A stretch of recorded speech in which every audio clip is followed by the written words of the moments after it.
5. El pensamiento negativo, la lógica de protesta derrotada. Aquello que es no puede ser verdad. Para nuestros bien entrenados ojos y oídos, esta declaración es petulante y ridícula, o tan ofensiva como esa otra declaración que parece decir lo opuesto: lo que es real es racional. Y sin embargo, dentro de la tradición del pensamiento occidental, ambas revelan, dentro de una formulación provocativamente sintética, la idea de razón que ha guiado su lógica. Más aún, ambas expresan el mismo concepto, o sea, la estructura antagónica de la realidad y del pensamiento que trata de comprender a la realidad. El mundo de la experiencia inmediata, el mundo en el que nos encontramos viviendo, debe ser comprendido, transformado, incluso subvertido para poder llegar a ser aquello que realmente es. En la ecuación razón igual verdad igual realidad, que une los mundos subjetivo y objetivo en una unidad antagónica, la razón es el poder subversivo, el poder de lo negativo que establece, como razón teórica y práctica, la verdad para los hombres y las cosas, o sea, las condiciones dentro de las que los hombres y las cosas llegan a ser lo que son realmente. El intento de demostrar que esta verdad teórica y práctica no es una condición subjetiva sino objetiva fue la preocupación original del pensamiento occidental y el origen de su lógica, no en el sentido de una disciplina especial de la filosofía, sino como la forma de pensamiento apropiada para aprender lo real como racional. El universo totalitario de la racionalidad tecnológica es la última transmutación de la idea de razón. En este capítulo y el siguiente trataré de identificar algunas de las etapas principales en el desarrollo de esta idea, el proceso mediante el cual la lógica llegó a ser la lógica de la dominación. Tal análisis ideológico puede contribuir a la comprensión del desarrollo real en tanto que esté centrado en la unión, y la separación, de la teoría y la práctica, el pensamiento y la acción, en el proceso histórico, en tanto que desenvuelva la razón teórica y la práctica como una sola. El cerrado universo operacional de la civilización industrial avanzada, con su aterradora armonía entre la libertad y la opresión, la productividad y la destrucción, el crecimiento y la regresión es prefigurado en esta idea de la razón como un proyecto histórico específico.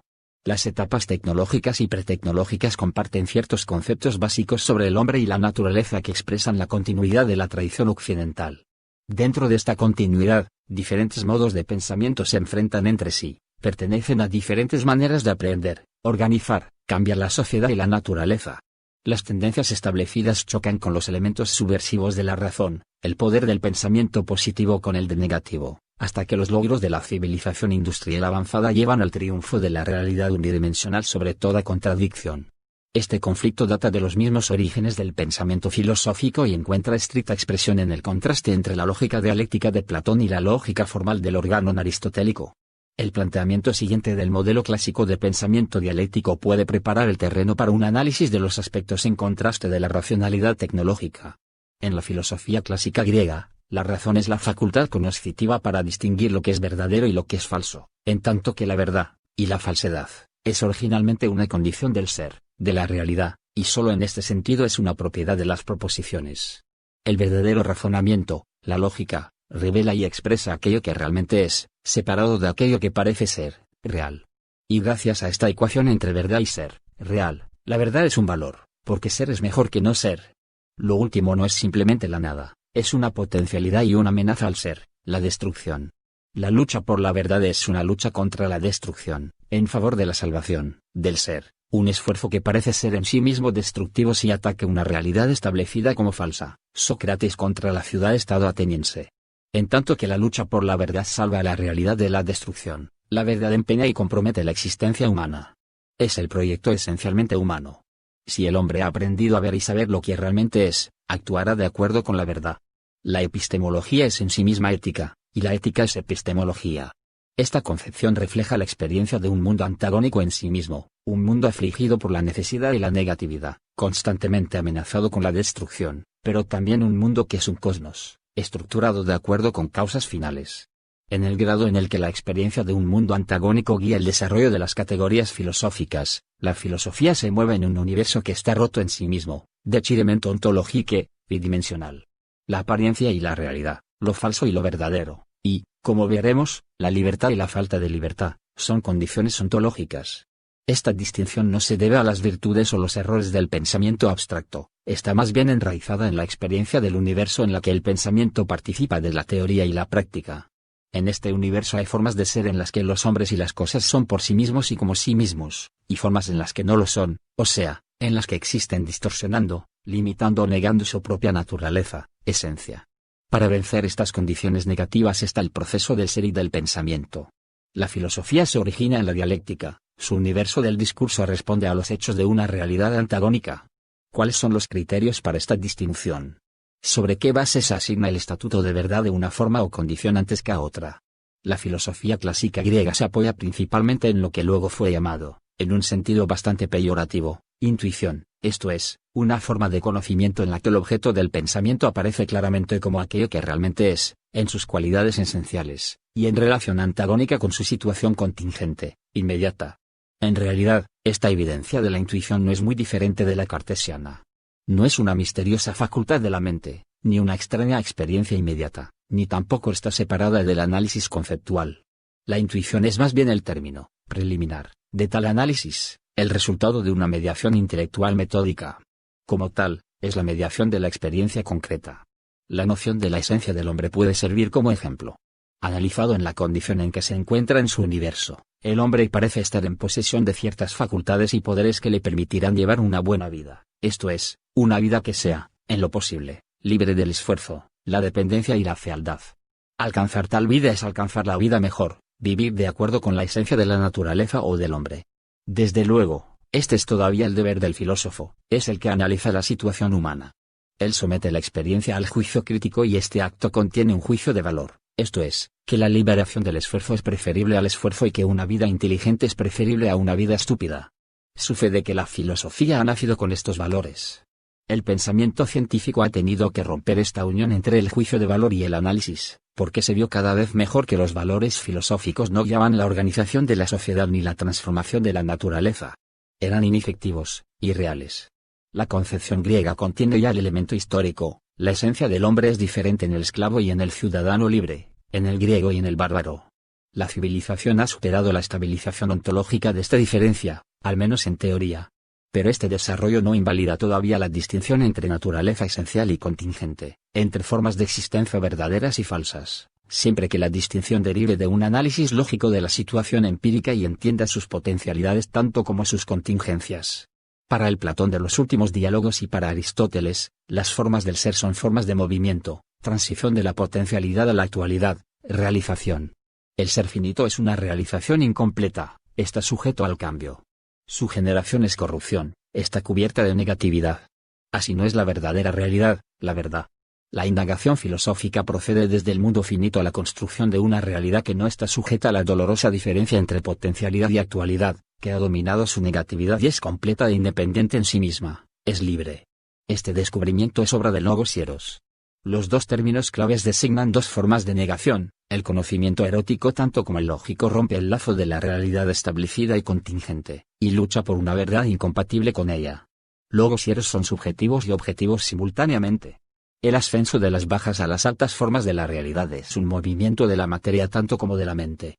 De acuerdo con Aristóteles, la realidad perfecta, el Dios, atrae el mundo inferior. Él es la causa final de todo ser.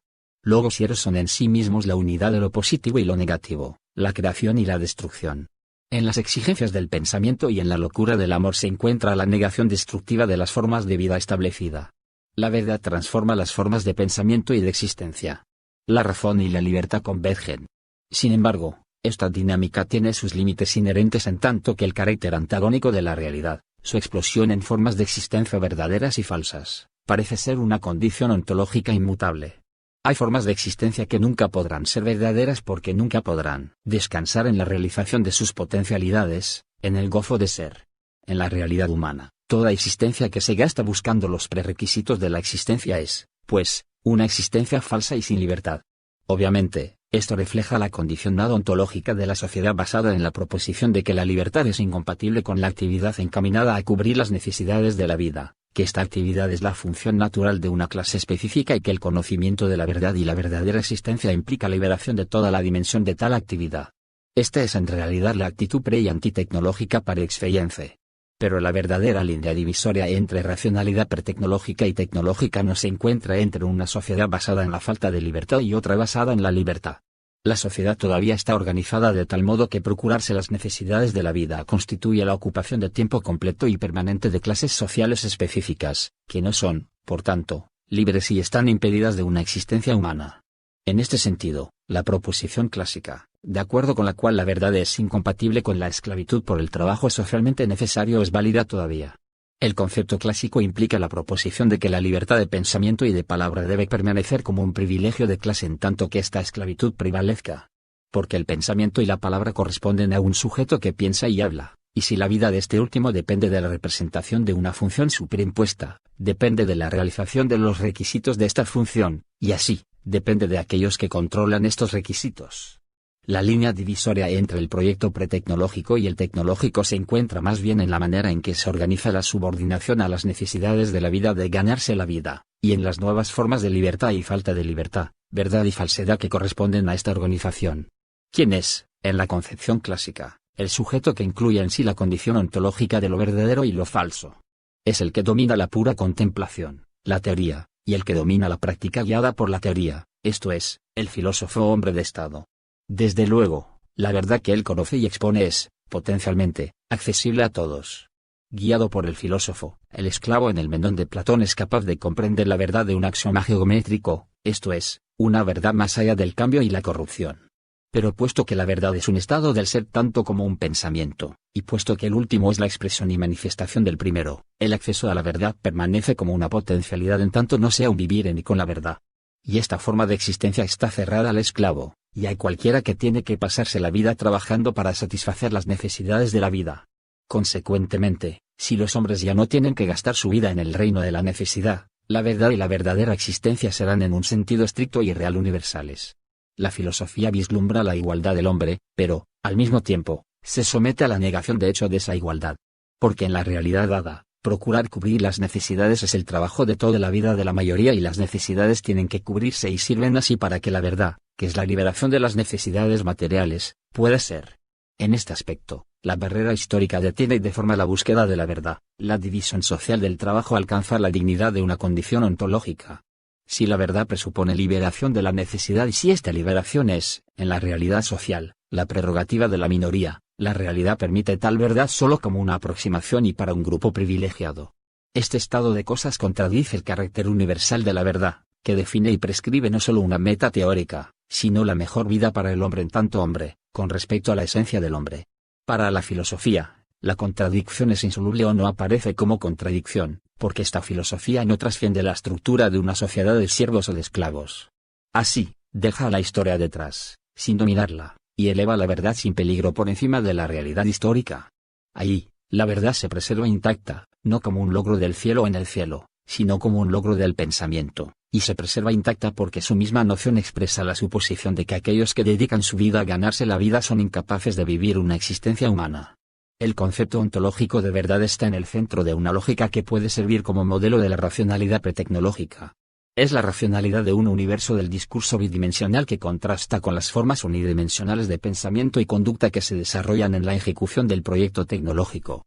Aristóteles emplea el término logos apophántico para distinguir un tipo específico de logos, la palabra, la comunicación, aquello que descubre lo verdadero y lo falso y está determinado, en su desarrollo, por la diferencia entre lo verdadero y lo falso, de Interpretatione, 16b 17. Es la lógica del juicio, pero con el énfasis de sentido de una sentencia judicial, atribuyéndole P a S, porque y en tanto pertenece a S, o negando P a S, porque y en tanto que no pertenece a S, etc. A partir de esta base ontológica, la filosofía aristotélica procede a establecer las formas puras de toda posible afirmación verdadera y falsa, se convierte en la lógica formal de los juicios. Cuando Husserl hizo revivir la idea de una lógica apophántica subrayó su propósito crítico original. Y encontró este propósito precisamente en la idea de una lógica de los juicios, esto es, en el hecho de que el pensamiento no estaba directamente relacionado con el ser, das Sein des Selbst, sino más bien con pretensiones, proposiciones sobre el ser. 1 Husserl ve en esta orientación sobre los juicios una restricción y un prejuicio con respecto a la tarea y la dimensión de la lógica. La idea clásica de la lógica muestra en realidad un prejuicio ontológico. La estructura del juicio, la proposición, se refiere a una realidad dividida. El razonamiento se mueve entre la experiencia del ser y el no ser, la esencia y el hecho, la generación y la corrupción, la potencialidad y la actualidad. El Organon de Aristóteles abstrae de esta unidad de opuestos las formas generales de proposición y también de sus relaciones, correctas o incorrectas, Partes decisivas de esta lógica formal permanecen relacionadas todavía con la metafísica aristotélica. 2. Con anterioridad a esta formalización, la experiencia del mundo dividido encontraba su lógica en la dialéctica platónica. En ella, los términos ser, no ser, movimiento, el uno y lo múltiple, identidad y contradicción, se conservan abiertos metódicamente, permanecen ambiguos y no están totalmente definidos. Tienen un horizonte abierto, todo un universo de significados que es gradualmente estructurado en el mismo proceso de comunicación, pero que nunca se cierra. Las proposiciones son sometidas, desarrolladas y probadas en un diálogo, en el que el interlocutor es conducido a interrogar al normalmente ininterrogable universo de la experiencia y la palabra y a entrar en una nueva dimensión del discurso. Además, él es libre y el discurso está dirigido a su libertad. Se supone que debe ir más allá de lo que se le ha dado, como el que habla, en su proposición, va más allá de la presentación inicial de los términos. Estos términos tienen muchos significados porque las condiciones a las que se refieren tienen muchos aspectos, implicaciones y efectos que no pueden ser aislados y estabilizados. Su desarrollo lógico corresponde al proceso de la realidad o Sache selbst. Las leyes del pensamiento son leyes de la realidad, o más bien llegan a ser las leyes de la realidad, si el pensamiento entiende la verdad de la experiencia inmediata como la apariencia de otra verdad, que es la de las formas verdaderas de la realidad, la de las ideas. Así, hay una contradicción más que una correspondencia entre el pensamiento dialéctico y la realidad dada. El verdadero juicio juzga esta realidad no en sus propios términos, sino en términos que encierran su subversión. Y en esta subversión, la realidad lleva a su propia verdad. En la lógica clásica, el juicio que constituía el centro original del pensamiento dialéctico fue formalizado dentro de la forma proposicional SSP. Pero esta forma oculta más que revela la proposición dialéctica básica, que afirma el carácter negativo de la realidad empírica. Juzgados a la luz de su esencia y su idea, los hombres y las cosas existen como diferentes de lo que son. Consecuentemente, el pensamiento contradice aquello que es dado, opone su verdad a la de la realidad dada. La verdad que considera el pensamiento es la idea. Como tal, en términos de la realidad dada, es mera idea, mera esencia, potencialidad. Pero la potencialidad esencial no es como las muchas posibilidades que están contenidas en el universo dado del discurso y la acción. La potencialidad esencial es de un orden muy diferente. Su realización implica una subversión del orden establecido, porque el pensamiento de acuerdo con la verdad es el compromiso de existir de acuerdo con la verdad. En Platón los conceptos extremos que ilustran esta subversión son, la muerte como el principio de la vida del filósofo y la violenta liberación de la caverna. Así, el carácter subversivo de la verdad inflige sobre el pensamiento una cualidad imperativa. La lógica se centra en juicios que son, como proposiciones demostrativas, imperativos. El predicado es, implica un debe. Este estilo contradictorio, bidimensional del pensamiento es inherente no solo a la lógica dialéctica, sino a toda la filosofía que intenta aprehender la realidad. Las proposiciones que definen la realidad, afirman como verdadero algo que no es, inmediatamente, cierto, así, contradicen lo que es y niegan su verdad. El juicio afirmativo contiene una negación que desaparece en la forma proposicional, SSP. Por ejemplo, la virtud es el conocimiento, la justicia es el estado en el que cada uno realiza la función para la que su naturaleza está mejor dotada, lo perfectamente real es lo perfecta, el estado es la realidad de la razón. Si estas proposiciones han de ser verdaderas, la cópula implica un deber, un desideratum. Juzga condiciones en las que la virtud no es conocimiento, en las que los hombres no realizan la función para la que mejor los dotó la naturaleza, en las que no son libres, etc. O la forma categórica SP declara que, S, no es, S, es definida como otra que ella misma.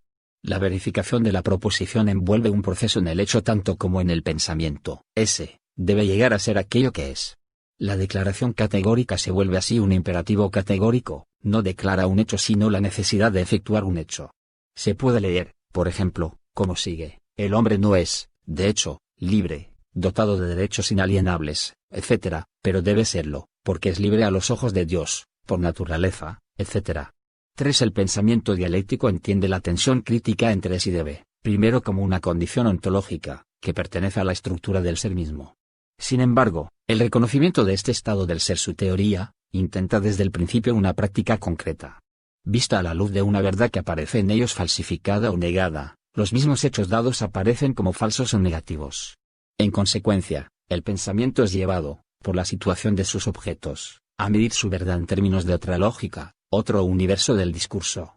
Y esta lógica proyecta otra forma de existencia, la realización de la verdad en las palabras y los hechos del hombre.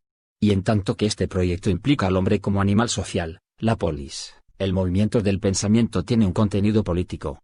Es así como el discurso de Sócrates es un discurso político, en tanto que contradice las instituciones políticas establecidas. La búsqueda de la definición correcta, del concepto de virtud, justicia, respeto y conocimiento se convierte en una labor subversiva, porque el concepto supone una nueva polis. El pensamiento no tiene poder para provocar tal cambio a no ser que se trascienda a sí mismo entrando a la práctica, y la misma disociación de la práctica material en la que se origina la filosofía, le da al pensamiento filosófico su cualidad abstracta e ideológica. Gracias a esta disociación, el pensamiento filosófico crítico es necesariamente trascendente y abstracto. La filosofía comparte esta abstracción con todo el pensamiento auténtico, porque nadie piensa realmente si no abstrae de aquello que es dado, si no relaciona los hechos con los factores que los provocan, si no deshace en su mente los hechos. La abstracción es la vida misma del pensamiento, el signo de su autenticidad. Pero hay abstracciones falsas y verdaderas. La abstracción es un suceso histórico en una continuidad histórica. Procede sobre bases históricas y permanece relacionada a las mismas bases de las que parte, el universo social establecido. Incluso cuando la abstracción crítica llega a la negación del universo establecido del discurso, la base sobrevive a la negación, subversión, y limita las posibilidades de la nueva posición. En los orígenes clásicos del pensamiento filosófico, los conceptos trascendentes permanecieron comprometidos con la separación prevaleciente entre el trabajo manual y el intelectual, con la sociedad establecida de la esclavitud. El estado ideal de Platón conserva y reforma la esclavitud, organizándola de acuerdo con una verdad eterna. Y en Aristóteles, el filósofo rey, en el que la teoría y la práctica estaban combinadas todavía, deja paso a la supremacía del bios teoréticos, que difícilmente puede tener una función y contenidos subversivos. Aquellos que llevaban el peso de una realidad falsa y quienes, por tanto, parecían necesitar más la subversión no entraban en las preocupaciones de la filosofía. Ésta se abstraía de ellos y siguió abstrayéndose de ellos. En este sentido, el idealismo estaba emparentado con el pensamiento filosófico, porque la noción de la supremacía del pensamiento, la conciencia, implica también la impotencia del pensamiento en un mundo empírico que la filosofía trasciende y corrige, en el pensamiento. La racionalidad en nombre de la cual la filosofía hacía sus juicios alcanzó esa pureza abstracta y general que la hizo inmune al mundo en el que se tenía que vivir. Con la excepción de los heréticos materialistas, el pensamiento filosófico raramente fue afectado por las aflicciones de la existencia humana. Paradójicamente, es precisamente el intento crítico en el pensamiento filosófico el que lleva a la purificación idealista, un intento crítico que se dirige al mundo empírico como totalidad, y no solo a ciertas formas de pensamiento o de conducta dentro de él. Definiendo sus conceptos en términos de potencialidades que son de un orden de pensamiento y existencia esencialmente diferentes, el crítico filosófico se encuentra a sí mismo anulado por la realidad de la que se separa y procede a construir un campo de la razón expurgado de la contingencia empírica. Las dos dimensiones del pensamiento, la de las verdades esenciales y la de las aparentes, ya no interfieren entre sí y su relación dialéctica concreta llega a ser una relación abstracta epistemológica u ontológica. El juicio que se hace de la realidad dada es reemplazado por proposiciones que definen las formas generales de pensamiento, objetos de pensamiento y relaciones entre pensamientos y objetos. El sujeto del pensamiento se convierte en la forma pura y universal de la subjetividad, de la que todas las particularidades son separadas. Para este sujeto formal, la relación entre cambio y permanencia, potencialidad y actualidad, verdad y falsedad deja de ser una preocupación existencial. 4 es más bien un problema de filosofía pura. El contraste entre la dialéctica de Platón y la lógica formal de Aristóteles es sorprendente. En el órganon aristotélico, el término silogístico, oros, está tan vacío de significado sustancial que una letra del alfabeto es un sustituto totalmente equivalente. Así, es enteramente diferente del término metafísico, también oros, que designa el resultado de la definición esencial, la respuesta a la pregunta, signo de interrogación 5 Cap mantiene contra Prantl que los dos significados diferentes son totalmente independientes entre sí y nunca fueron mezclados por el propio Aristóteles. De todos modos, en la lógica formal, el pensamiento está organizado de una manera muy diferente a la del diálogo platónico. En esta lógica formal, el pensamiento es indiferente hacia sus objetos. Ya sea que estos sean mentales o físicos, pertenezcan a la sociedad o a la naturaleza, se convierten en sujeto de las mismas reglas generales de organización, cálculo y conclusión, pero lo hacen como símbolos o signos funcionales, abstrayéndose de su sustancia particular. Esta cualidad general, cualidad cuantitativa, es la precondición de la ley y el orden en la lógica tanto como en la sociedad, el precio del control universal. El concepto general que ha desarrollado la lógica discursiva tiene sus fundamentos en la realidad de la dominación. 6. La metafísica de Aristóteles establece la conexión entre concepto y control. El conocimiento de las causas primeras es como conocimiento de lo universal, el conocimiento más efectivo y cierto, porque regular las causas es regular los efectos. Gracias al concepto universal, el pensamiento alcanza el dominio sobre los casos particulares. Sin embargo, el universo lógico más formalizado se refiere todavía a la estructura más general del mundo dado, experimentado. La forma pura es todavía la del contenido que formaliza. La idea misma de la lógica formal es un suceso histórico en el desarrollo de los instrumentos mentales y físicos para el control y el cálculo universal. En esta tarea, el hombre tiene que crear una armonía teórica a partir de la discordia actual, tiene que aliviar al pensamiento de las contradicciones, que hipostatizar unidades identificables y funcionales en el complejo proceso de la sociedad y la naturaleza. Bajo el mando de la lógica formal, la noción del conflicto entre esencia y apariencia es desechable, sino carente de sentido, el contenido material es neutralizado, el principio de identidad se separa del principio de contradicción, las contradicciones son la culpa del pensamiento incorrecto, las causas finales son apartadas del orden lógico. Bien definidos en su alcance y su función, los conceptos se convierten en instrumentos de predicción y de control. La lógica formal es, así, el primer paso en el largo camino hacia el pensamiento científico, solo el primer paso, porque todavía se necesita un grado mucho más alto de abstracción y matematización para ajustar las formas de pensamiento a la racionalidad tecnológica. Los métodos del procedimiento lógico son muy diferentes en la lógica antigua y la moderna, pero la construcción de un orden universalmente válido de pensamiento, neutral con respecto al contenido material, está más allá de toda diferencia. Mucho antes de que el hombre tecnológico y la naturaleza tecnológica aparecieran como los objetos del control y el cálculo racional, la mente se hizo susceptible a la generalización abstracta. Los términos que podían ser organizados dentro de un sistema lógico coherente, libre de contradicciones o con contradicciones aceptables, fueron separados de aquellos que no podían serlo. Se hizo una distinción entre la dimensión de pensamiento universal, calculable, objetiva y la particular, incalculable, subjetiva. La última entró en la ciencia solo a través de una serie de reducciones. La lógica formal anticipa la reducción de cualidades secundarias a primarias en las que las primeras se convierten en las propiedades medibles y controlables de la física. Entonces, los elementos del pensamiento pueden ser organizados científicamente, del mismo modo que los elementos humanos pueden ser organizados en la realidad social. La racionalidad pretecnológica y tecnológica, la ontología y la tecnología, están ligadas por aquellos elementos del pensamiento que ajustan las reglas del pensamiento a las reglas del control y la dominación. Las formas de dominación pretecnológicas y tecnológicas son fundamentalmente diferentes, tan diferentes como la esclavitud lo es del trabajo asalariado libre, el paganismo del cristianismo, la ciudad-estado de la nación, la matanza de la población de una ciudad capturada de lo que eran los campos de concentración nazis. Sin embargo, la historia es todavía la historia de la dominación, y la lógica del pensamiento sigue siendo la lógica de la dominación. La lógica formal aspiraba a la validez universal de las leyes del pensamiento. Y en realidad, sin universalidad, el pensamiento sería un asunto privado, sin importancia, incapaz de comprender el menor aspecto de la existencia. El pensamiento es siempre algo más y diferente que el acto individual de pensar. Si yo empiezo a pensar en personas individuales en una situación específica, las encuentro en un contexto supraindividual del que participan y pienso con conceptos generales. Todos los objetos del pensamiento son universales. Pero también es verdad que el sentido supraindividual, la universalidad de un concepto, nunca es solo formal, está constituido por la interrelación del sujeto, pensante y actuante, y su mundo. 7. La abstracción lógica también es abstracción sociológica. Hay una mimesis lógica que formula las leyes del pensamiento en acuerdo protector con las leyes de la sociedad, pero esta es solo una forma de pensamiento entre otras.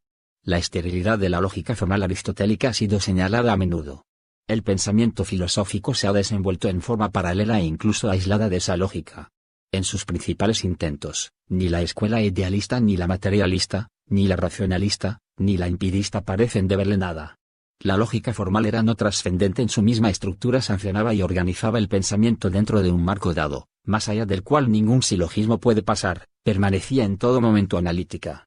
La lógica siguió adelante como una disciplina especial al lado del desarrollo sustantivo del pensamiento filosófico, sin cambiar esencialmente a pesar de los nuevos conceptos y nuevos contenidos que marcaban este desarrollo. En realidad, ni los escolásticos ni el racionalismo, ni el empirismo de los comienzos del mundo moderno tenían razón alguna para objetar a la forma de pensamiento que había canonizado sus formas generales en la lógica aristotélica. Su intento, al menos, estaba de acuerdo con la validez y la exactitud científica, y el resto no interfería con la elaboración conceptual de la nueva experiencia y los nuevos hechos.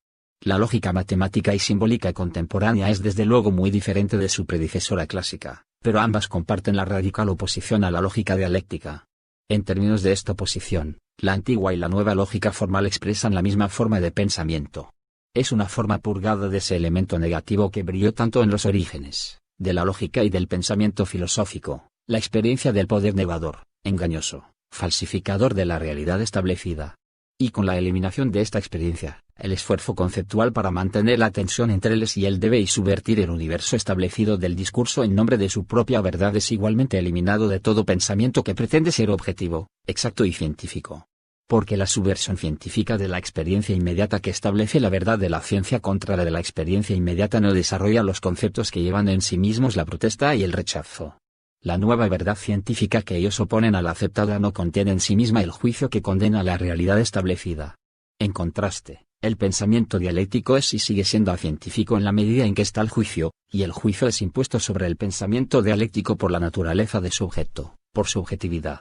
Este objeto es la realidad en su verdadera concreción. La lógica dialéctica excluye toda abstracción que deje el contenido concreto solo imaginado, incomprendido.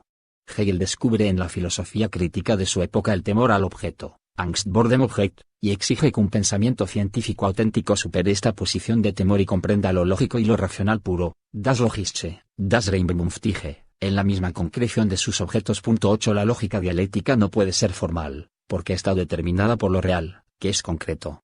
Y esta concreción, lejos de oponerse a un sistema de principios y conceptos generales, requiere tal sistema de lógica porque se mueve bajo leyes generales que conducen a la racionalidad de lo real. Es la racionalidad de la contradicción, de la oposición de fuerzas, tendencias y elementos la que constituye el movimiento de lo real y, si es comprendido, el concepto de lo real. Existiendo como las contradicciones vivientes entre esencia y apariencia, los objetos del pensamiento tienen esa negatividad interior 9 que es la cualidad específica de su concepto. La definición dialéctica define el movimiento de las cosas desde aquello que no son hasta aquello que son.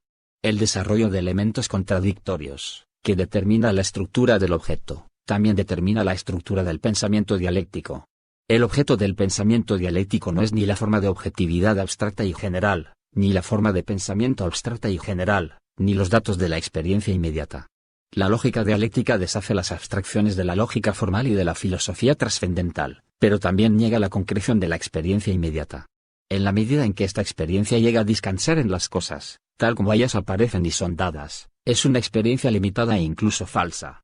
Alcanza su verdad si se ha liberado de la objetividad engañosa que oculta los factores detrás de los hechos, esto es, si entiende su mundo como un universo histórico en el que los hechos establecidos son obra de la práctica histórica del hombre. Esta práctica, intelectual y material, es la realidad de los datos de la experiencia y la realidad que comprende la lógica dialéctica. Cuando el contenido histórico entra en el concepto dialéctico y determina metodológicamente su desarrollo y su función, el pensamiento dialéctico alcanza la concreción que liga la estructura del pensamiento con la de la realidad.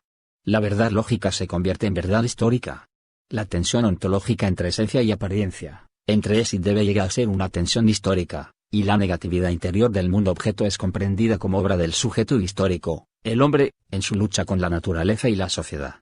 La razón se convierte en razón histórica. Contradice el orden establecido de los hombres y las cosas, en nombre de las fuerzas sociales existentes que revelan el carácter irracional de este orden, porque racional es una forma de pensamiento y acción que se encaja para reducir la ignorancia, la destrucción, la brutalidad y la opresión. La transformación de la dialéctica ontológica en histórica conserva la doble dimensión del pensamiento filosófico como pensamiento crítico, negativo. Pero ahora esencia y apariencia, es y debe, se confrontan entre sí en el conflicto entre fuerzas reales y capacidades en la sociedad. Y se enfrentan entre sí, no como razón y sin razón, justo y equivocado, pues ambos son uña y carne del mismo universo establecido, ambos participan de la razón y la sin razón, lo justo y lo equivocado. El esclavo es capaz de abolir a los amos y de cooperar con ellos, los amos, de mejorar la vida del esclavo y de mejorar su forma de explotación. La idea de razón pertenece al movimiento del pensamiento y la acción. Es una exigencia teórica y práctica. Si la lógica dialéctica entiende la contradicción como una necesidad, que pertenece a la misma naturaleza del pensamiento, zur Natur der Denkbestimmung lo hace porque la contradicción pertenece a la misma naturaleza del objeto del pensamiento, a la realidad, donde razón es todavía sin razón y lo irracional es todavía lo racional.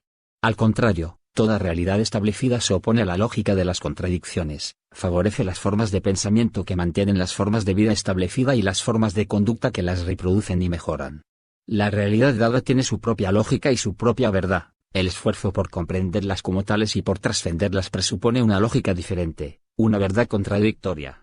Estas pertenecen a formas de pensamiento que son no operacionales en su misma estructura, son ajenas tanto al operacionalismo científico como al del sentido común. Su concreción histórica se opone a la cuantificación y la matematización por un lado y al positivismo y el empirismo por otro.